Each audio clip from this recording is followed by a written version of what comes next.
Hey y'all, welcome back to my kitchen. If you haven't made out your Easter menu, you need to put these on your list. And even if you have, you need to make room for these. These are delicious Easter casseroles. And this video is a part of a huge casserole collaboration, and we are marching in with Casseroles. It's hosted by Greg at Greg's Kitchen, and I'll have his channel linked down below as well as the playlist. Make sure you go check out Greg's channel and all the channels in the playlist, because you have a chance to win a $100 gift card to Amazon. Just comment on all the videos, and hopefully you'll like all these channels and you'll like and subscribe to them as well.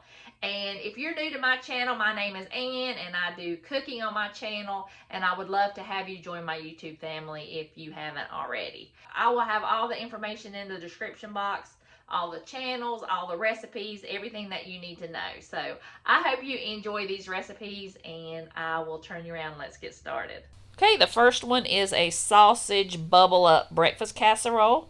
And I've got a can of big biscuits, so I cut mine into 6 pieces each biscuit. But if you've got a small can, you can cut them into 4 pieces. And I am using sausage, but you could also use bacon, or you could use ham, whatever kind of meat you would like in this. This is very customizable and easy to make it your own. And you could also put in some hash browns, some tater tots. You could put in peppers and onions, just whatever you like in your breakfast casserole. So I'm just going to evenly distribute all the meat over the top and get everything evenly coated in that egg mixture that I'm going to pour over the top. I've got eggs and milk and salt and pepper. I will have all the recipes for all of these casseroles linked down below in the description box. So I'm just going to scramble the eggs really well with the milk and get it all combined. Now I'm going to go ahead and put the cheese on the top. You could use any kind of cheese. I'm using Colby Jack, but you could use Swiss cheese, Gruyere, just whatever kind you'd like. This is really easy to make it your own, whatever your family likes. You can customize it to whatever they like. All right, y'all, I'm just going to add that egg mixture over the top. Make sure that you have it evenly distributed on your casserole dish. And I am going to cover this and put this in the refrigerator till the next day, but you don't have to. You could pop this in a 350-degree oven right now and bake it. But I'm going to just make this ahead of time. And this would be perfect for before church.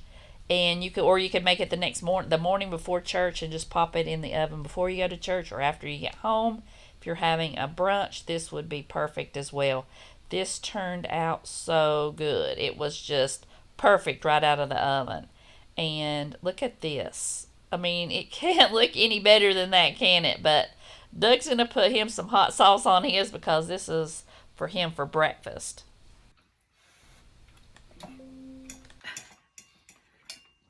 Good? He likes it. Hey, Mikey. All right, the next casserole is a ham and potato au gratin recipe. This turned out amazing. And I did change a few things, and I'll tell you. But this would be perfect for leftover ham, or if you just want to make one casserole and a couple side dishes, maybe if you just have 1 or 2 people. But this was delicious, especially with that white sauce.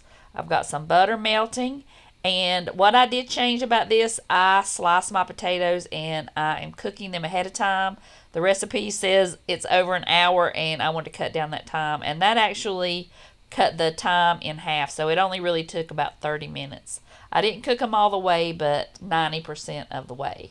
So I've got those cooking, and I melted the butter, and I'll cook the onions in the butter. It calls for 1/4 of an onion, but I put 3/4 of an onion in there, because if y'all have been here a while, you know I love onions. So I'm just going to cook this until the onions are translucent, about 10 minutes. Okay, the onions are done, so now I'm going to put some flour in there and make like a gravy or like a roux. Oh my goodness, y'all, this white sauce was so good.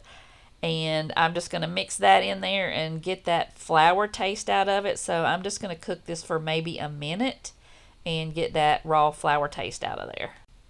Okay, now I'm going to add some milk to the onions and just let that cook and get thickened.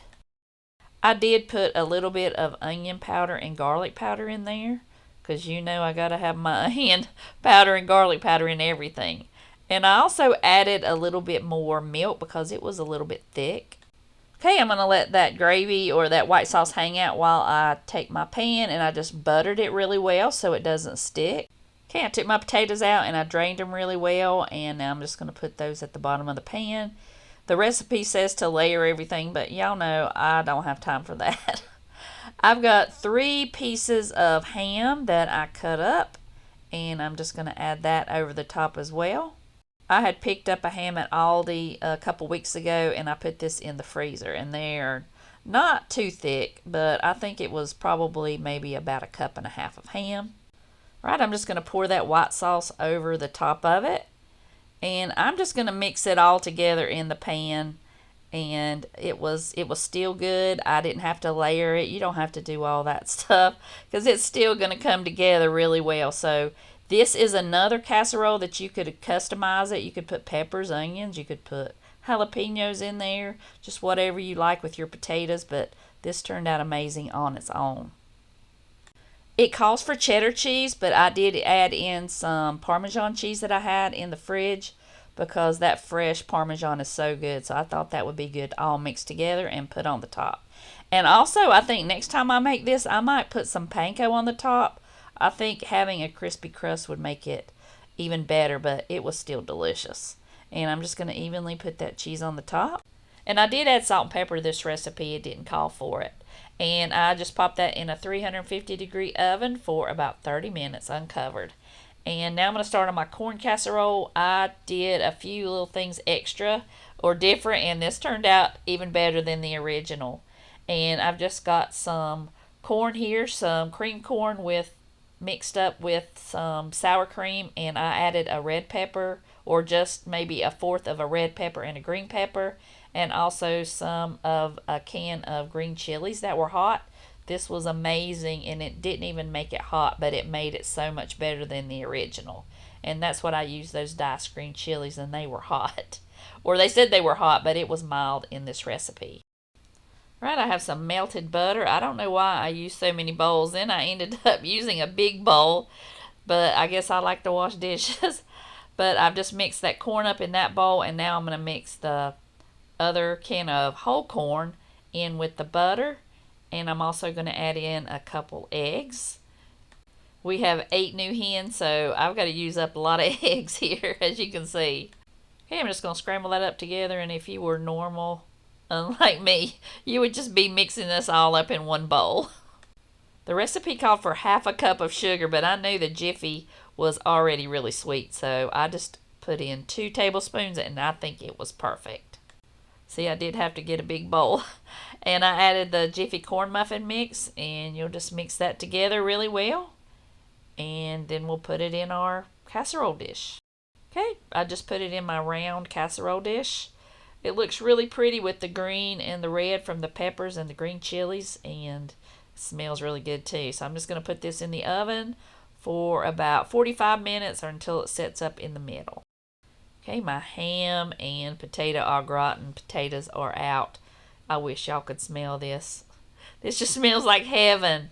So I'm just going to let it sit and set up and let everything come together, and then we'll check on the corn casserole. Y'all, both of these recipes came out so good, and with those chilies and peppers in there, it was even better than the original recipe. You've got to make both of these dishes. They are so delicious. And that ham, that smoky ham with those potatoes and cheese, oh my goodness, y'all, both of these are delicious. And it had that white sauce in it. It was perfect. So I think y'all need to make these, especially for Easter. I think it'll impress your family and friends. And we had 2 servings of each. They were that good. I hope y'all enjoy the video. Y'all got to make those recipes, and I'll have all that information linked down below. The recipes, Greg's channel, and the playlist. So make sure you go watch Greg's video and like and subscribe, and go watch all the other videos and comment. I know you'll get some great ideas for your Easter holiday table. So I hope y'all have a wonderful and blessed day, and I'll see y'all in the next one.